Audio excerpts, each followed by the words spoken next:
আসসালামু আলাইকুম। আমি ঐশী। আমার চ্যানেল ঐশী ডেইলি স্টোরিতে সবাইকে অনেক স্বাগতম। আজকে আমার ফ্যামিলির আরেকজন সদস্য টিনটিনকে দিয়ে ভিডিওটা শুরু করলাম, কারণ এর আগের অনেক ভিডিওতে আমার ভয়েস ওভারের পিছনে ওর কথা আপনারা শুনেছেন।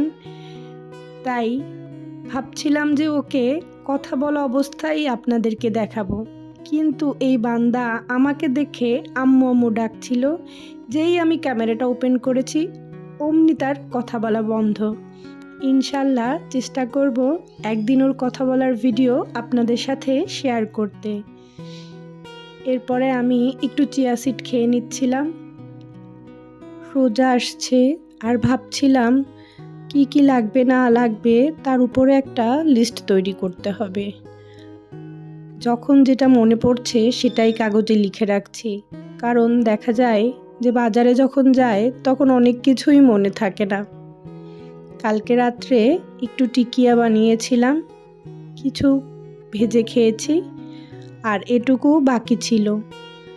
একসাথে আর শেপ করা হয়নি, সেগুলোই ফ্রিজ থেকে বের করে শেপ করে নিচ্ছি। অফ ক্যামেরায় কিন্তু আমি সকালের নাস্তাটা সেরে নিয়েছি।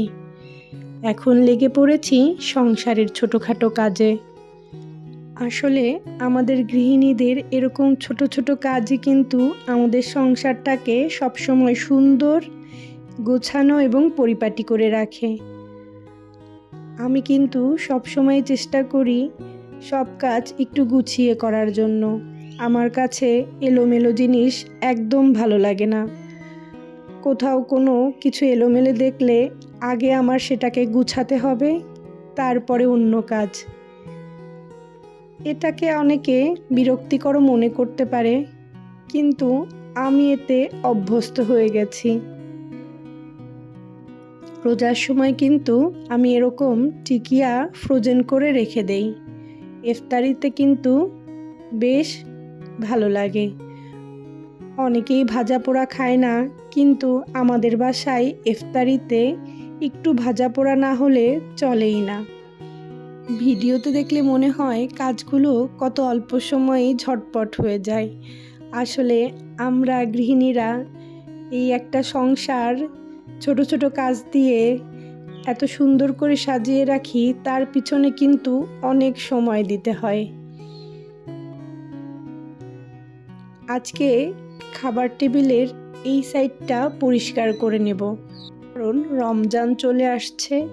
আর এই সেলফটায় আমি আমার হাতের কাছে যে জিনিসগুলো লাগে রমজানের সময় সেগুলো সব রেখে দেই।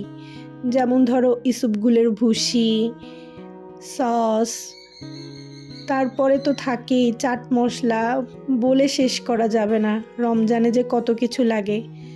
তাই উপরের তাকটা একটু গুছিয়ে নিচ্ছিলাম, আর মনে মনে চিন্তা করে রাখছিলাম যে বাজারের লিস্টে কি কি লিখতে হবে, কারণ অনেক কিছুই বাজারে যাওয়ার সময় মনে থাকে না। তখন কিন্তু আবার আপনাদের ভাইয়াকে বাজারে যেতে হয়।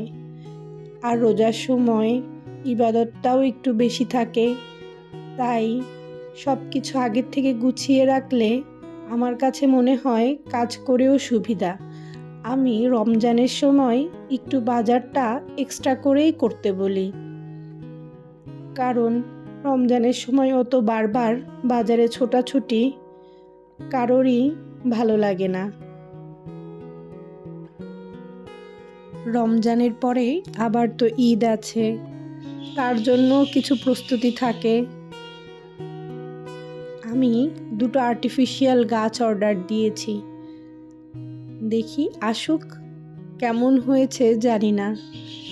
ঈদে ঘর সাজানোর জন্য অর্ডার দিলাম। ভাবছি ধাপে ধাপে ঘরের পরিষ্কারের কিছু কাজ রোজার আগেই সেরে নেব। যেমন বেসিন পরিষ্কার করা, বাসার ফ্যানগুলো পরিষ্কার করা, কারণ রোজার মধ্যে এগুলো কিন্তু আর কারোর করতেই ইচ্ছা করে না। এরকম ছোটোখাটো কাজ যদি আমরা রমজানের আগে করে রাখি বেশ ভালো হয়। কিন্তু বাচ্চাটা আজকে স্কুলে যায়নি, কারণ ওর একটু ঠান্ডা লেগেছে, তাই বললাম যে টিভি না দেখে সময় কাটিয়ে ছবি আঁকো। তার আবার কার্টুন ক্যারেক্টার আঁকতে খুব ভালো লাগে। কেমন হয়েছে জানাবেন এবং সবাই কিন্তু মাশাআল্লাহ বলবেন। নিজে নিজেই চেষ্টা করে, ওর আর্টের টিচার আছে, তারপরও এই ক্যারেক্টারগুলো আঁকতে তার নাকি অনেক ভালো লাগে। এর মধ্যে মেয়েটাও স্কুল থেকে চলে এসেছে। আমি কিন্তু অফ ক্যামেরায় অনেক কাজ সেরে নিয়েছি। আজকে ঝটপট একটু বিরিয়ানি রান্না করব আর টিকিয়াটা ভেজে দেব। আজকে দুপুরে এটা দিয়েই আমাদের হয়ে যাবে। আসলে সংসারের খুঁটিনাটি কাজ করতে গেলে রান্নার জন্য দেরি হয়ে যায়। যতই সকাল থেকে করার চেষ্টা করি না কেন, দু একদিন মনে হয় সময়ের সাথে দৌড়ে পারছি না। আমার মেয়েটা আবার এই পেয়ারা মাখা, বড়ই মাখা, আম মাখা খুব পছন্দ করে। সে তো এখন থেকেই তার বাবাকে জিজ্ঞেস করা শুরু করেছে যে কবে কাঁচা আম উঠবে। সে আবার কাঁচা আমটা বেশ পছন্দ করে, পাকা আম তাকে খাওয়ানোই যায় না। অফ ক্যামেরায় অনেক কিছু গুছিয়ে নিয়েছি। বিরিয়ানির মাংসটা ম্যারিনেট করে রেখে দিয়েছিলাম, তাই ঝটপট এখন রান্না করে নেব। রান্নাঘরেও চলে এসেছি। একটু প্ল্যান করেই কাজ করলে কিন্তু দেখবেন সংসারের সব কাজ সুন্দর মতন এবং সময় মতন হয়ে যায়।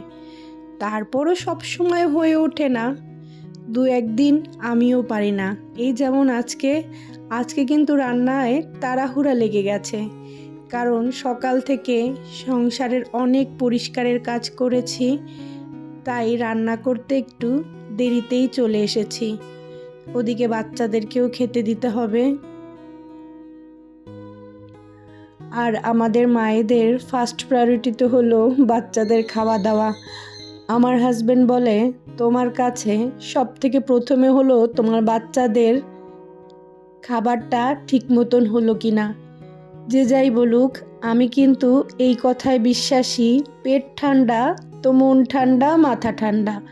কারণ আমি কিন্তু দেখেছি বাচ্চারা যদি একটু খায় এবং পেটটা ভরা থাকে, দেখবেন ওরা কিন্তু খুব একটা ডিস্টার্ব করে না। বলতে বলতে আমার বিরিয়ানি রান্নাও কিন্তু প্রায় শেষ পর্যায়ে। এখন আঁচটা ঢিম করে ভাপে রেখে দেব। আর ভিডিওটা দেখতে দেখতে যারা এই পর্যায়ে চলে এসেছেন, তাদেরকে আমি একটা রিকোয়েস্ট করব, অবশ্যই আমার ভিডিওটা লাইক দিয়ে দেখে নেবেন। আর যারা নতুন বন্ধুরা আছো, অবশ্যই কিন্তু আমার চ্যানেলটা সাবস্ক্রাইব করবে। তোমাদের একটা লাইক, একটা সুন্দর কমেন্ট আমাকে আরেকটা সুন্দর ভিডিও বানাতে অনেক সাহায্য করে। টিকিয়াগুলো ভেজে নিচ্ছি। আমার টিকিয়াগুলো কিন্তু বরাবর বেশ ভালো হয়। কেউ যদি আমার টিকিয়ার রেসিপি চাও, অবশ্যই কিন্তু আমাকে কমেন্টে জানিও।